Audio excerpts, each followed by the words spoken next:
welcome to the Shindigg. Welcome to the Shindigg. Here's your chance, do your dance at the Shindigg. We're back. It's been a hiatus because I've been so lazy. It's true. But we have reformatted the podcast. Ooh. So now I want you to meet the permanent co-host of the Shindigg, Crystal Shinrock. Applause. Hello, everyone. And we are going to start a new segment called 2-Drink Minimum. Oh, is that the name? That's the name. We decided on the name. It's totally the name. Co-host, can you explain what the format of 2-Drink Minimum is going to be? Is it just us talking about some shit we did this week? Yes, but only after we've had at least 2 drinks. That's true. And today we're drinking Muriel's wine. It's right down the road from us and it's delicious. It's like a mango peach drink. A mango peach drink from wine. It's a wine. A wine. Wine drink. So this podcast will, in the future, fingers crossed, be sponsored by Muriel's Winery. Yes. In Clearwater. Check it out. We have so many more bottles and so many more podcasts. Yeah, I hope they want to give us all the bottles while we're doing the podcast. Muriel, you're going to be tagged as soon as we upload this. Crystal, what's going on with you? What's happening in your life? I quit my job. What? I know. You just quit your job? Yeah. Unprovoked. Like you hadn't thought about it. You just one day walked in and said, I'm going to quit my job. Yeah, it's definitely not because my husband told me that I needed to because I worked way too much. Yeah, that's clear. That's not what happened. All right, so talk us through your reasoning. Oh, well, that's what happened. So your husband told you that you worked way too much and it was killing you on the inside and you decided to quit your job. What do you plan on doing? I'm not 100% sure yet, but I took 3 months and I just relaxed and played Toy Blast a lot. And now I'm gonna do some online stuff. I spent the whole week kind of setting up an LLC, and next I'm gonna figure out what I'm gonna do to make money as a part of that. What was the point of setting up an LLC? What is that? So it's a company, so I essentially am a sole proprietor. And I own the business, essentially, and it's just me, single member. And the reason to do that is if you make more than $400, the IRS requires that you have, like, an LLC. $400 a year? Yeah. Okay. At least I'm pretty sure. What sort of criteria did you have to gather to set up an LLC? Nothing really. I just had to go to sunbiz.org, I think it is, for Florida. And I had to know, like, my name, my address, all that hard stuff. And just, put what my business name was. That was probably the hardest thing, was deciding what my business name was. What is your business name? Shinrock Beach, LLC. Can you spell that for the crowd? No. Okay. Shinrock Beach, LLC. Is an official registered business in the state of Florida. Look out, world. And you have a business credit card and a business bank account? Yes. I did all the things this week. You're official. Yeah. Like officially official. I even have an EIN number with the IRS. So when you make your first dollar that you funnel through your LLC. Tomorrow? What are you doing tomorrow? I don't know. I'm going to do I signed up for some company where I test websites. So all I have to do is look at the website and there's it catches your monitor screen and it also catches your voice. And you just say what you're thinking about their website. Like, ooh, this website looks really weird because of this color. And, oh, I love how they did this search bar right here. And they have, test questions that you answer as you go. And that's how you make your money. So they're just soliciting feedback for their websites. That's exactly what it is. That's the one I'm going to do first, but I have others. Well, when you look at websites, what do you usually notice? I'm very new. Okay. But, essentially the interview that I had to do was it was a real website. I thought it was going to be a fake one, but it's Zomato.com. And it was essentially like a Yelp, which is what I told them. I was like, oh, this is like Yelp. Maybe that's what they were going for. Yeah, maybe. But so you had to be you get in this headspace of you're this business owner and you're at this conference and you're really hungry, but you don't want to spend a lot of money. And go. That happens to me all the time.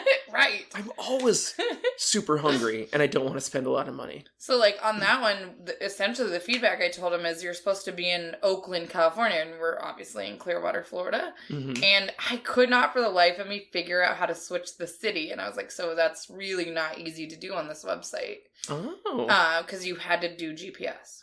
What else did you find for ways to make your nut? Don't say that. I think that's a term. I know, but I don't like it. It's a term for several things. To make your almonds, your cashews. To make? Those are to they How are you going to make money? What other ways are you going to make money? Okay, sorry. I'm doing a couple things. I've at least applied to a few things. One of the things is called Fiverr. It's where you can do... So I've told Crystal that every time her hand slaps against her leg, it's picked up by the mic. And after I've told her, I think she's willingly done it about 15 more times. I'm putting my hands under my arm. We're in Mary Catherine Gallagher stage now. Fiverr. I know about Fiverr. Really? Yeah, we were going to use it to outsource our audio mixing for the album we're recording. Cool. Mm-hmm. Yeah, so on that one, I haven't really decided my niche. Is that how you say it? Only if you're pretentious. Okay, so you are. I think it's niche. My niche. So I think I'm going to go into web assistance on there. At first I was thinking captioning or something like that, but I think I'm going to go with web assistance. I need to do a little more research over the next few days. Well, it sounds like you're busy. I'm going to be. Is that the plan? Did you quit work so you could be busy? I only have 2 speeds. I really need to figure that out. What are your 2 speeds? It's either lazy as hell or super busy. So can you describe those in action? Like, over the last week, have you experienced both of those? Yes. Okay, so one day I decided I was gonna I never really watched Sex and the City. I'm so sorry for everyone who's gonna just be so upset about that. But I never watched it back when it was popular. So with the new show coming out, I don't know, after all these years, whatever it's called. And Just Like That. And Just Like That. Why do you know and not Shut me? up. Keep going. Okay, continuing on. I decided I'm going to binge watch all of the series and both the movies so that this new show made sense. So it's genius of them to come back out with something because there's a whole new audience for it. Like me. But so I did that one day where I just watched that the whole time you were at band practice for hours. And then I played Toy Blast. I get hours of free play. What is Toy Blast? It's I guess a cell phone game that you break little blocks with roto things and TNT. I don't know. Block breaking sex cities. What? So that's what fills your time? Yes. Okay. I was like, where are we going with this? Where were you going with this? Blocks with nothing. So that's your downtime. But when you switch over to your other speed, what does that look like? So I borrowed this floor cleaner. This is going to be very riveting stuff here. Oh, our audience is eating this up. I know it. I borrowed a floor cleaner that rotates. Legit cleaning companies have. Thank you, Angela. And Angela Skane, shout out. What? What did you do with the floor cleaner? What did you do with the floor cleaner? I watched you clean the floor with it, and I carried it for you because it was very heavy. Good story. Why am I talking and not you? Well, I'm sorry. I thought you wanted to be the co-host. I did the leg thing again. You did. You can't stop. I'm so sorry. So sorry. Thank you for your patience, audience, in the very first episode of 2 Drink Minimum on the Shindigg.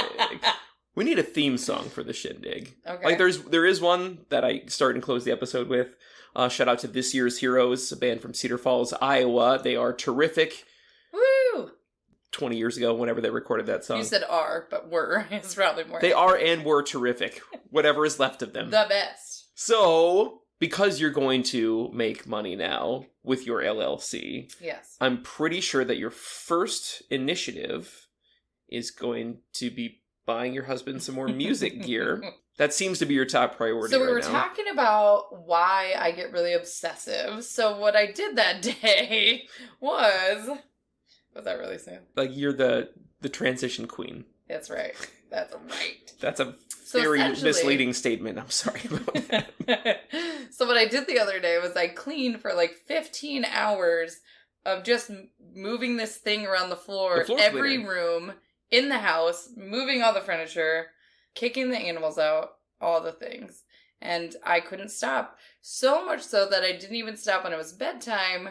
So I stayed up till 10 doing it, and then I couldn't sleep all night because for some weird reason I need 4 hours of downtime to be able to sleep.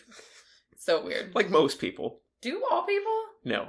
Yeah, I don't know what's wrong with me. I was trying to placate you. It didn't work very well. Mm. So you were cleaning the floor on this manic cleaning spree. Yes. And how does that give me more music equipment? Oh. Well, this is awkward. I feel It doesn't. Okay, this is news, folks. Breaking news. I'm not actually going to get more music equipment. Wait, is this similar to the breaking news my mom told us about today? Can you reiterate the breaking news that Denise Avon shared with us today? So my mom, we told her we were going to try this podcast, and she came over and she's like, I have ideas. And she did. So apparently her ideas are just whatever she watched on YouTube today. Which today was? Let's think back. Okay, one of them was to keep your Pomeranians away from Chihuahuas when you go to the dog park, because this Chihuahua got the Pomeranian pregnant and she had to have a C-section. Or was it the other way around? The Pomeranian? No, that's what I thought originally, because that's how she said the story. But then she realized that she had mixed up the Chihuahua and the Pomeranian. See, this is why journalistic integrity is important. Right. We need the facts straight. So the Chihuahua got the Pomeranian pregnant. No. The Pomeranian got the Chihuahua pregnant. And a C-section was a result. Yes. So for all you Chihuahua owners, watch out for Pomeranians. Also, breaking news. With papers. Is that, do we hit the mandatory Lebowski quote? Yes. In the podcast? Every episode. Every episode. Every single one. Every single one. Also, animal births. Big subject in the world of Denise Avon today. Do you remember the other story? I don't. Yes. Okay, apparently when giraffes give birth, it looks like they're giving birth out of their buttholes. No, that's the zebras. Zebras. But it's not their buttholes. They must have some other hole that they give birth out of. I thought the other one was a guy who jumped in the river to save those girls. Yes, something about like a Benny Hill sketch of a news story about girls driving their car into a river, and then policemen tried to save them, and he started drowning, and then old fisherman, sea captain of some sort, had to save all of them. Yeah, that's a legit story. He's a hero. He is a hero, and we should salute him with a toast from Muriel's Winery. I wish we had enough, but I drank all mine. I actually filled you up a second glass. Which no, is third glass. Okay, we drank all of Muriel's. Muriel, I am so sorry that you have such a terrible podcast to sponsor, but it's your duty now. Duty. We are about to take our annual trip back to Iowa. Yes. Where we originated from, more or less. Be ready, Iowans. We're coming. When Iowans. Now, the burning question on everyone's mind, Iowa, is that also Ohio and or Idaho? Yes, it grows all the potatoes and all the things that Buckeyes? Idaho or Ohio's do. Yes. Ohio's? So when LeBron James triumphantly returned to Iowa to play for the Cleveland Cavaliers, that was big news for us. You learned some Iowa facts the other day. Do you recall any of them? Do I remember? I believe one was the first female lawyer was from Iowa. That's right. Yeah, I remember very little of those facts. Oh, they made Winnebagos, and it's named that because the city is Winnebago. Winnebago camper homes? Yeah. Yeah. Originated from Iowa. Mm-hmm. Marvelous. There you go. There was more, but do you remember any of them? No. I realize... This is because my husband doesn't listen to me, not because I have a bad memory and he also does. He has a great memory, but he doesn't listen to what I tell him. This is intense podcast fodder. The beauty is, if I record everything you say, there's no way that I can forget it. Which is why you have been duped into being the co-host of The Shindigg. The Shindigg. The Shindigg. Here's a list of people that are from Iowa that we can be proud of. Johnny Carson from Iowa. Ashton Kutcher. P.S. The reason he's doing this is because that's our only claim to fame, is the people that came from here. No. Iowa State University is responsible for many different inventions, one of which peanut butter was invented at Iowa State University. And Iowa University also has an amazing hospital. They do, absolutely. Making national news during sports season because the Iowa football team waves to the hospital, which is right next to the stadium. In literature and Hollywood, the character of James Tiberius Kirk was actually born in Iowa. Okay, I was rude and because I drank a lot of wine, but you were naming off people. So sorry.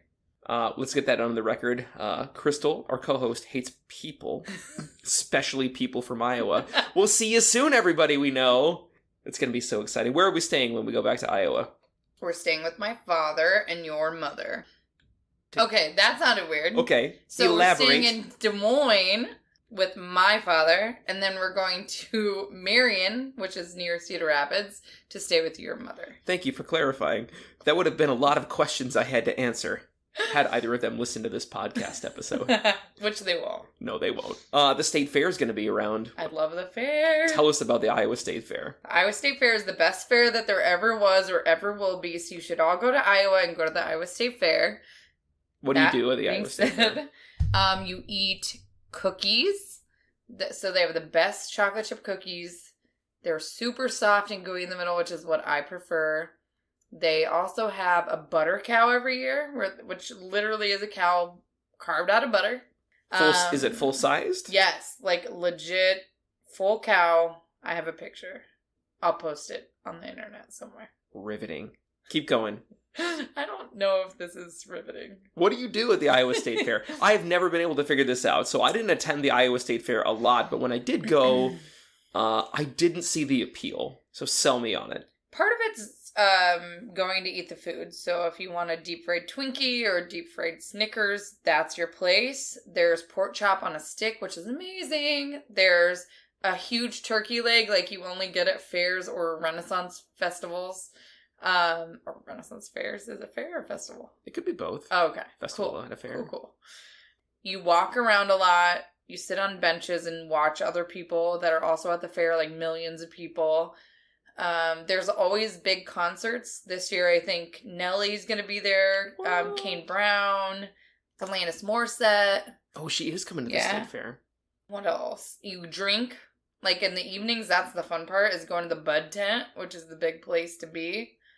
That's what I did wrong. Yeah. I've been sober at the State Fair. Yeah, that's silly. Oh, not this year. People don't do it. But careful, you might step in a cow pie. I've done it. I've done that sober. Really? It's Iowa, of course I have. Okay, that's fair. I've marched in parades before. Like, the number one rule of marching in parades is just keep Don't step in cow poo. Well, it's usually horse manure. Not a lot of cows in parades. That's fair. Yeah. There should be. I agree. Cows and hogs. No hogs. They'll eat people. So what are some Iowa stereotypes that you hear often that are absolutely true? Absolutely true or untrue? Let's start with the true ones. None of them? Oh, there's a lot of corn.